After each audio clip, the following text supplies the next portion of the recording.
Selamat pagi semua. Kami dari akan mempersembahkan drama Bandung Lautan Api. Sebelum itu, kami akan memperkenalkan diri kami terlebih dahulu. Saya Lira Bria sebagai wartawan. Saya Kristiana Boromeu sebagai narator. Saya Vivi Suta sebagai pembaca puisi. Saya Keti Laura Sitanggang sebagai Mayorukana. Saya Beni Bunga sebagai Jenderal Ahmad Tiong. Saya Rina Hale sebagai Letkol Edi Sukardi. Saya Stephen Waren sebagai Jenderal Sudirman dan Tentara Sekutu. Saya Fanya Suarez sebagai Datuk Jamin. Saya Alvin Bagus sebagai Brigadir Lektoral. Saya Lalandun berperan sebagai Sultan Syahrir. Saya Clarissa Pahik berperan sebagai Muhammad Ramdan. Saya Feren Benu berperan sebagai Muhammad Toha. Sebuah peristiwa bersejarah. Pembumi hangsan kota oleh 200.000 penduduk yang membakar kediaman mereka sendiri demi mempertahankan wilayah Indonesia yang pada saat itu proses pengalihan kekuasaan itu membutuhkan waktu. Pada saat Jepang meninggalkan Indonesia, sementara sekutu belum tiba untuk mengambil alih kekuasaan, otomatis Indonesia mengalami fase vacuum of power atau kekosongan kekuasaan.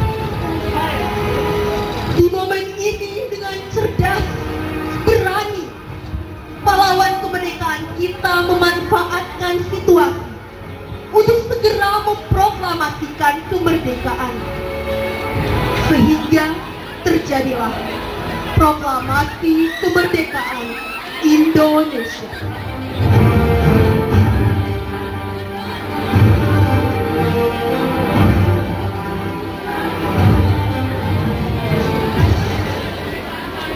Proklamasi kami bangsa Indonesia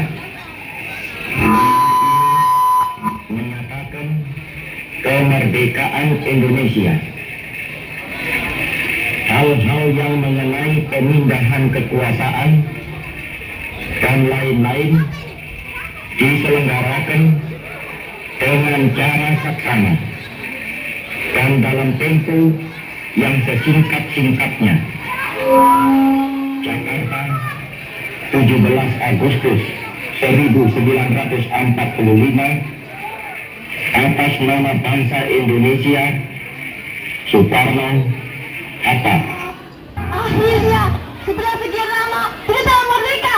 Indonesia merdeka! Indonesia merdeka! Merdeka! Merdeka! Agustus 1945, bagi dunia, perang sudah berakhir.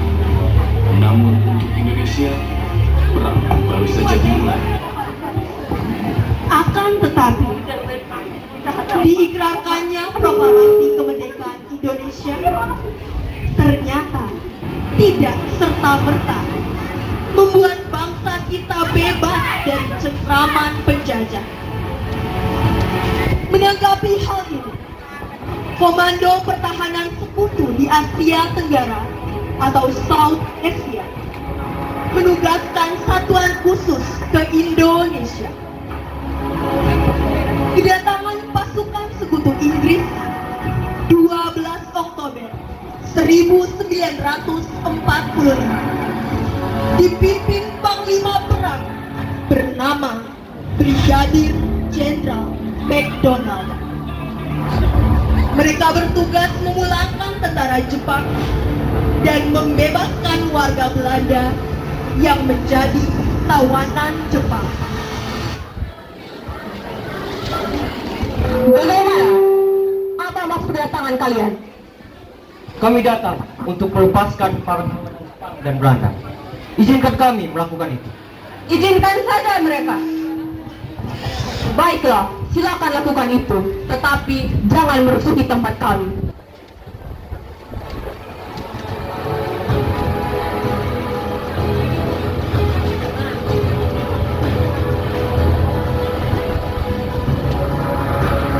Selama di Bandung, mereka menempati bangunan-bangunan besar untuk menjadi markasnya.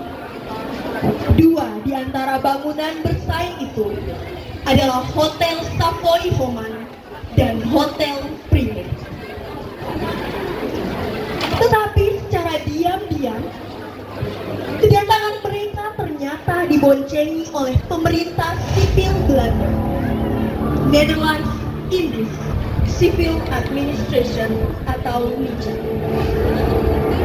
NICA sering mencari masalah, memprovokasi, mengganggu ketertiban massa.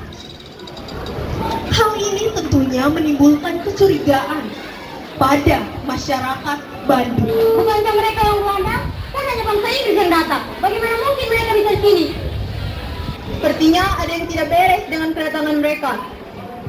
Dalam waktu sekejap, kedatangan Nica mengganggu keamanan dan menimbulkan berbagai bentrokan.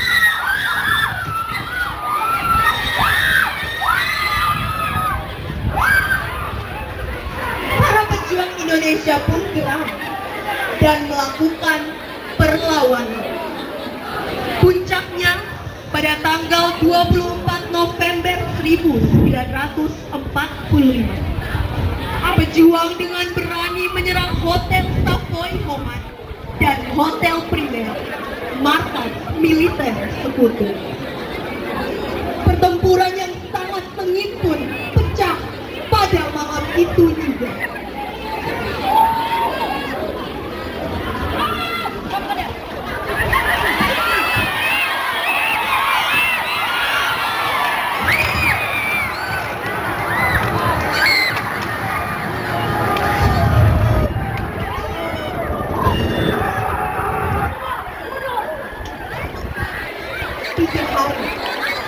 Setelah penyerangan tersebut, tepatnya pada 27 November 1945, Brigadir Jenderal McDonald menyampaikan ultimatum kepada Bapak Datuk Jamil yang saat itu menjabat sebagai Gubernur Jawa Barat.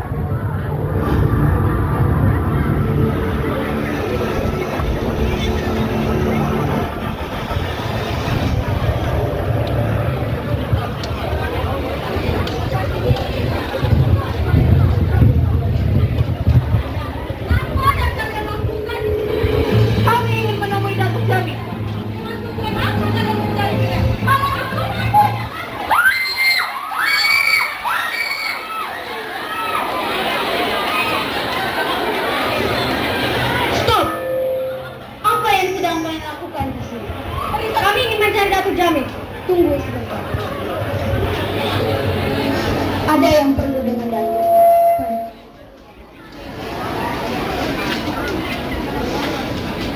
Begitu omong, segera tinggalkan Bandung Utara dan mentaplah di selatan. Ultimatum ini harus dilaksanakan selambat-lambatnya hingga 29 November 1945. Jika tidak, kami akan menindak dengan tegas dengan menangkap dan menembak siapa saja yang melanggar ultimatum ini. Mengetahui adanya ancaman tersebut, orang-orang Bandung di sana justru malah mengabaikan ultimatum tersebut. Datuk, apakah kita perlu melaksanakan ultimatum itu? Tidak perlu, abaikan saja dan tolong beritahu rakyat untuk mengabaikan ultimatum itu. Baik, Datuk. Tetapi perintahkanlah kepada tentara untuk membangun pos-pos gerilya di berbagai tempat untuk mengamankan wilayah kita.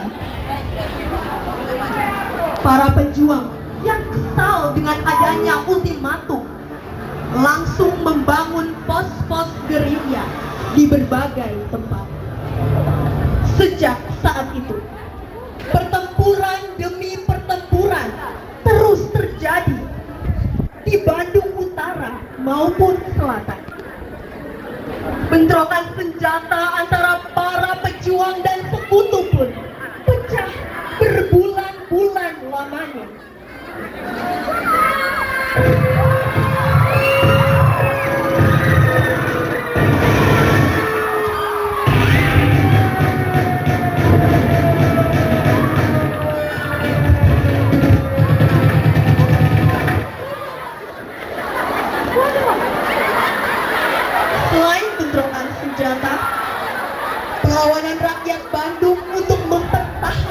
kota. Juga dilakukan pedagang di pasar sampai ke pedagang asongan. Mereka sepakat untuk memboikot pembeli dari Bandung Utara yang didominasi oleh sekutu.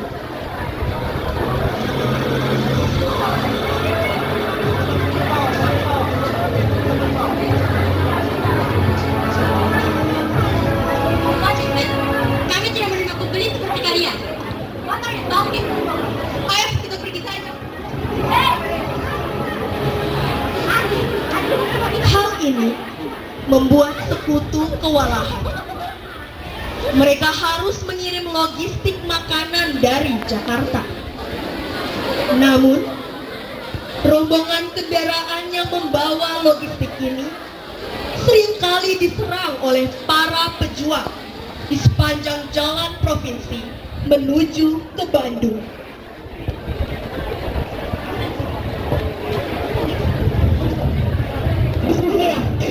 Mereka jatuh pada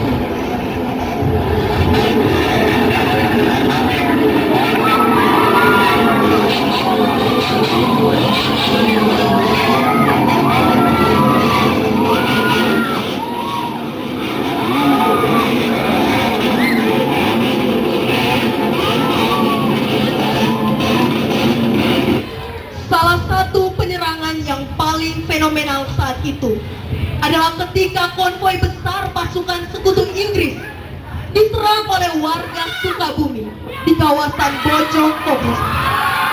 Peristiwa ini terjadi pada tanggal 9 Desember 1940. Tentara sekutu yang tidak menyangka akan ada serangan seperti itu seketika langsung panik.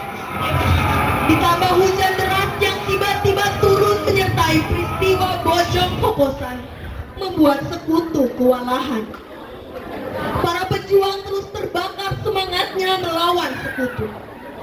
Setelah sekutu berhasil dilumpuhkan, barulah para pejuang mundur dari medan pertempuran Bojong Kokosan.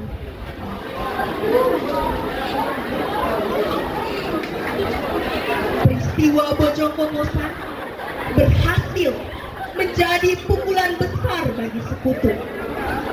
Karena pasukan yang dikirim adalah pasukan yang sebelumnya sudah memenangkan Perang Dunia Kedua. Kekalahan tersebut membuat nama mereka tercoreng di mata internasional. Pada saat sidang parlemen, kerajaan Inggris bahkan langsung memecat Menteri Pertahanan mereka. Dan hal ini menyebabkan berbagai perlawanan lainnya terus terjadi.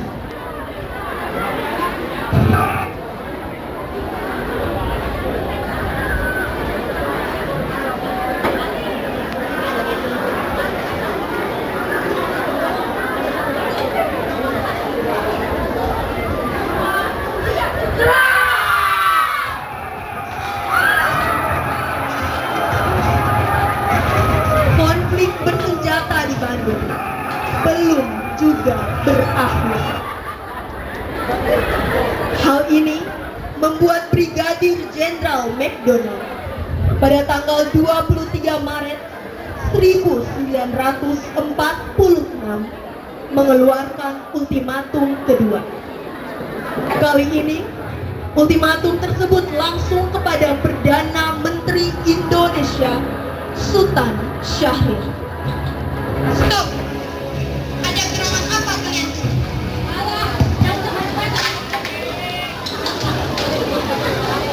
Kami perintahkan kalian, warga Bandung dan para pejuang Indonesia untuk meninggalkan kota Bandung hingga radius 10 sampai 11 km. Kami tidak akan menyerahkan kota ini. We stay here forever. Jika hingga pukul 12 malam pada 24 Maret 1946 belum juga dilaksanakan, maka kami akan menghabisi Bandung dan segala isinya. Menanggapi hal tersebut, Perdana Menteri Sultan Syahrir meminta Jenderal A.H. Nasution, pimpinan tentara di Bandung, untuk menuruti ultimatum itu. Sultan Syahrir tidak ingin ada lagi korban yang berjatuhan.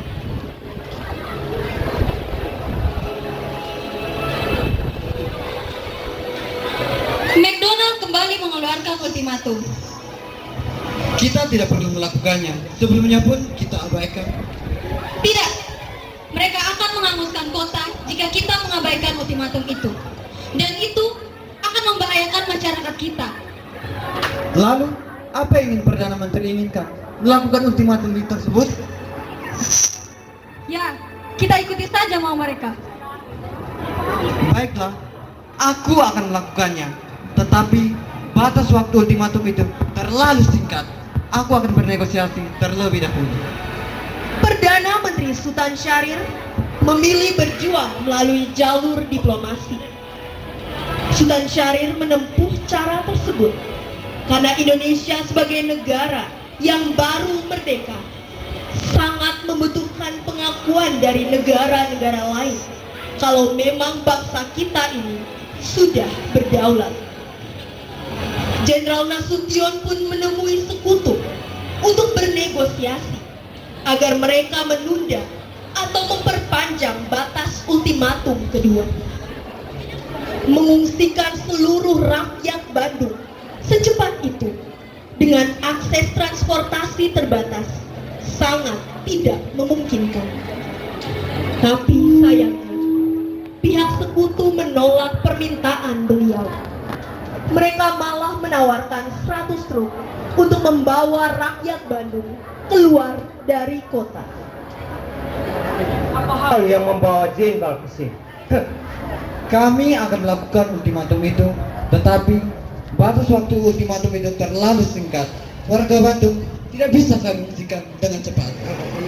Itu bukan urusanku. Kami tidak akan mengubah. Gunakan saja tubuh kami untuk membawa mereka. Tidak, kami tidak akan melakukannya.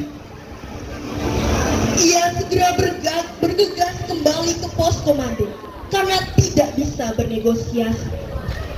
Di pos komando, secara mengejutkan, Jenderal Nasution menerima pesan telegram dari markas tertinggi Tentara Republik Indonesia yang ada di Yogyakarta. Pengirimnya adalah Panglima Besar Jenderal Sudirman. Ada telegram Anda, Jenderal. Setiap jengkal tumpah darah harus dipertahankan. Jenderal pun menjadi dilema. Di satu sisi, beliau harus mematuhi perintah pusat dari Perdana Menteri Sultan Syahrir. Tapi sebagai pimpinan militer, ia juga harus patuh pada komando sang Panglima Besar Jenderal Sudirman. Di tengah kebingungan itu, beliau segera melakukan diskusi dengan para anggotanya untuk menentukan solusi terbaik dari masalah ini. Diskusi bukan hanya dihadiri oleh tentara Indonesia Jawa, tapi juga para pemimpin Laskar Pejuang Masyarakat dan aparat pemerintah Bandung. Apakah sudah ada rencana yang kalian siapkan? Ini adalah keputusan yang sulit, tapi mari kita bumi hanguskan saja Bandung ini. Apa maksudmu, Mayor? Sesuai ultimatum yang dikeluarkan, kita hanya diminta untuk mengosongkan Bandung saja. Jadi, kita akan mengevakuasi warga, kemudian kita bumi hanguskan saja Bandung ini, agar tidak ada satupun dari kita maupun sekutu yang dapat menguasai Bandung.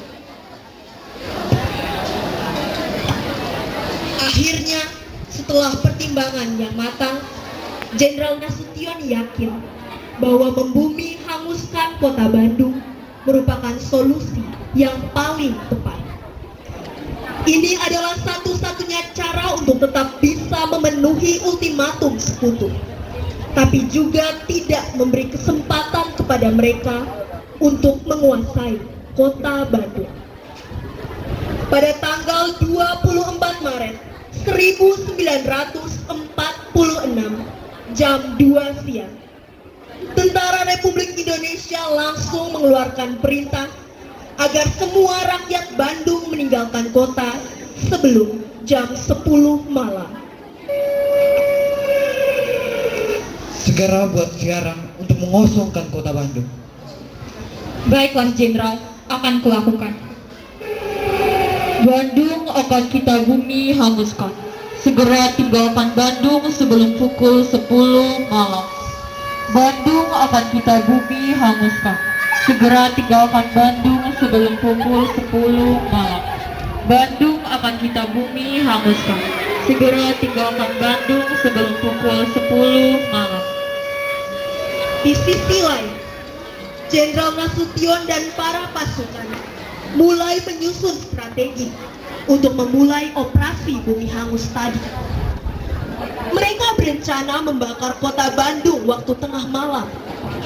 Tetapi di luar rencana mereka, tepatnya pada jam 8 malam, tiba-tiba secara mengejutkan terdengar suara ledakan dari sudut selatan alun-alun Bandung.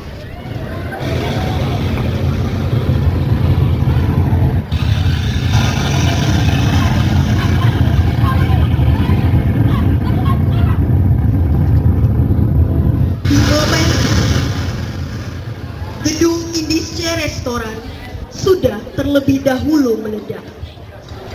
Alhasil, operasi bumi hangus dimulai lebih cepat. Pada saat itu juga terbakarlah gedung tersebut, diikuti oleh pembakaran gedung-gedung lain di kawasan Bancu di Banci, Cicadas, Braga, Tegalegah, dan lainnya. Tidak tanggung-tanggung, pasukan tentara mulai membakar asrama mereka. Begitu pula dengan rakyat Bandung yang akan berangkat mengungsi. Sambil bercucuran air mata, mereka memilih untuk membakar rumah yang semula mereka tempati. Setelah memastikan rumah mereka terbakar, mereka bergegas meninggalkan kota bersama rombongan lainnya.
Langit di kota Bandung pada malam itu pun langsung menyala kemerahan. Gedung-gedung dan rumput-rumput hijau berubah menjadi kehitaman. Kota yang penuh keindahan seketika kobar-kobar menjadi Bandung lautan api. Malam telah menjadi lautan api. Mari kita rebut kembali. Mari kita rebut kembali.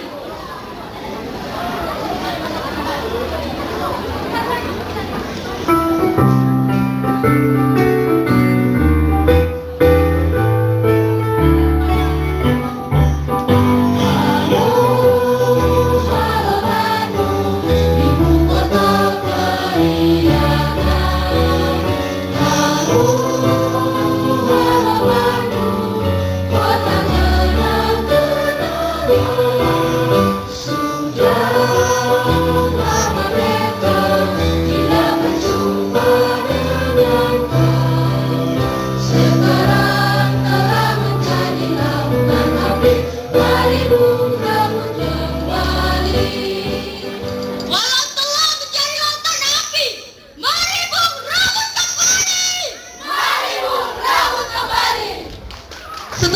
kota Bandung terbakar, pasukan sekutu akhirnya menyadari apa yang sebenarnya terjadi.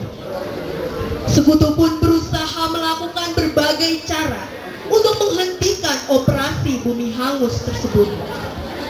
Akibatnya, tanpa menunggu waktu yang lama lagi, terjadilah bentrokan di berbagai wilayah.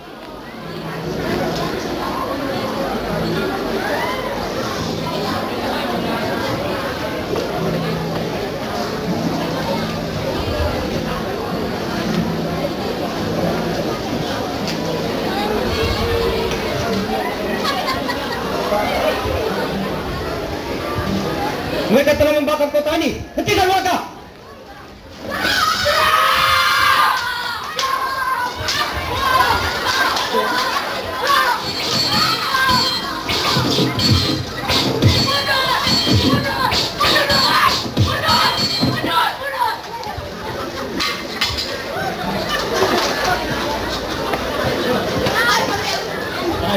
Di sisi lain, ada pasukan yang mendapatkan amanah untuk menghancurkan gudang mesiu di daerah Dayu Kolong.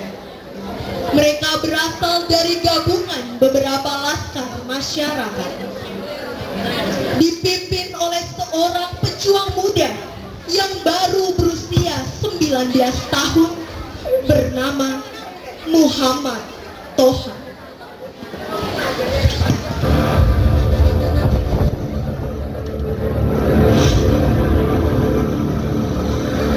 Setelah mereka tiba di sana, terjadi satu peristiwa yang memang tidak terduga.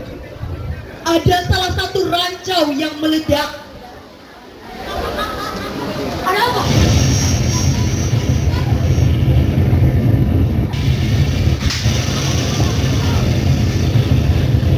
Sekutu ternyata menanam rancau di sekitar gudang.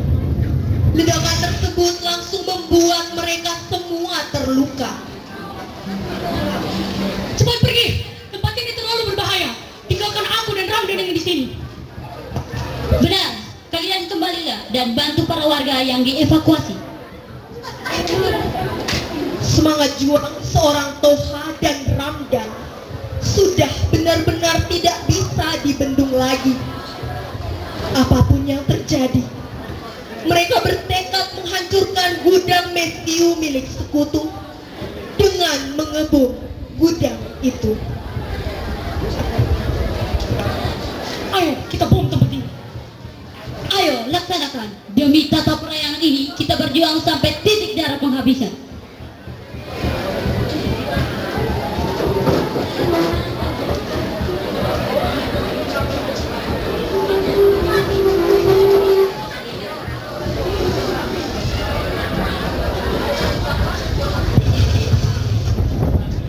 Ini sudah mulai dibunyikan.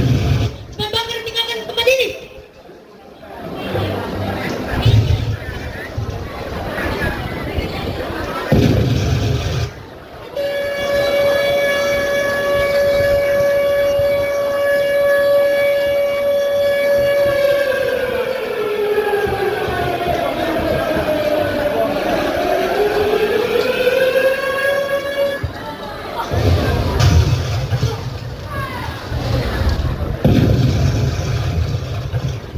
Mati.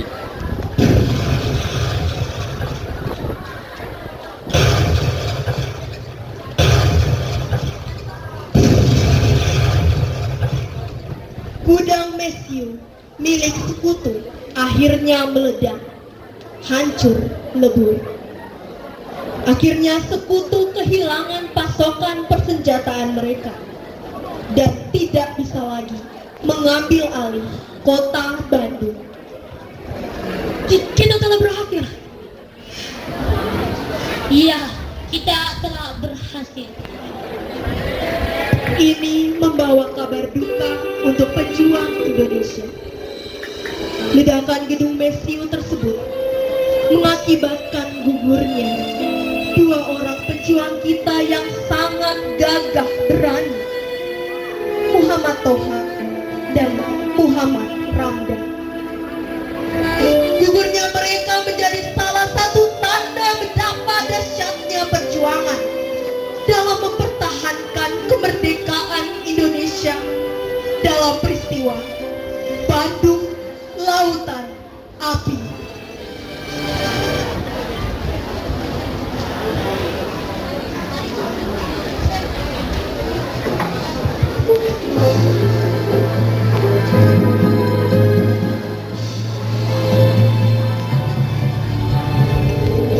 Sajak anak perbatasan tentang Bandung Lautan Api.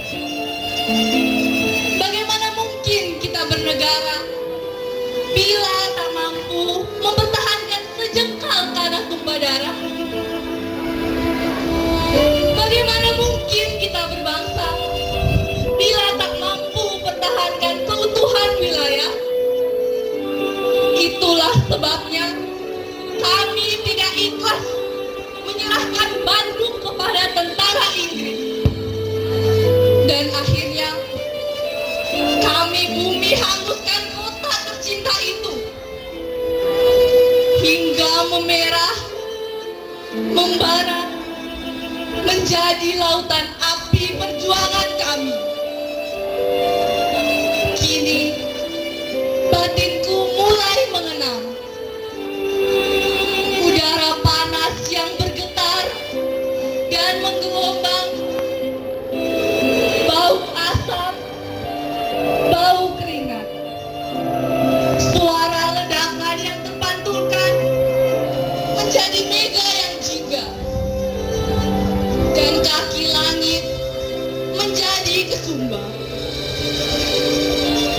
Kami berlaga memperjuangkan kelayakan hidup umat manusia, keadilan yang merata yang bisa dialami dengan nyata. Mana mungkin itu bisa terjadi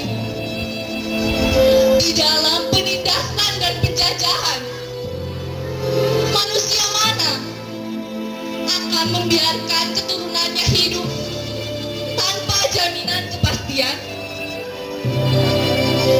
Darah para pejuang telah tumpah di Sukakarsa, di Dayu Kolot, di Ciaran Kondok, di setiap jejak medan laga. Kini kami tersentak, terbangun bersama. Putra-putri Pertiwi akan mengalami saat tiba-tiba terjaga, tersentak dalam kesendirian di malam yang sunyi, dan menghadapi pertanyaan zaman. Apakah yang terjadi? Apakah yang telah kamu lakukan? Apakah yang sedang kamu lakukan? Dan ya, hidup kita yang fana akan mempunyai jawaban dari jawaban yang kita berikan.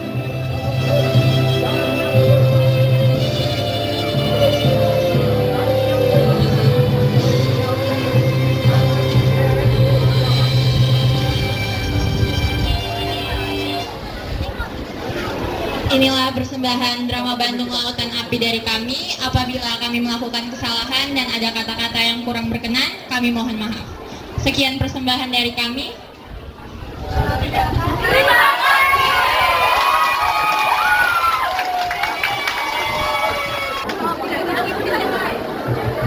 Kaca kami di belakang Tuhan. Kami kecil.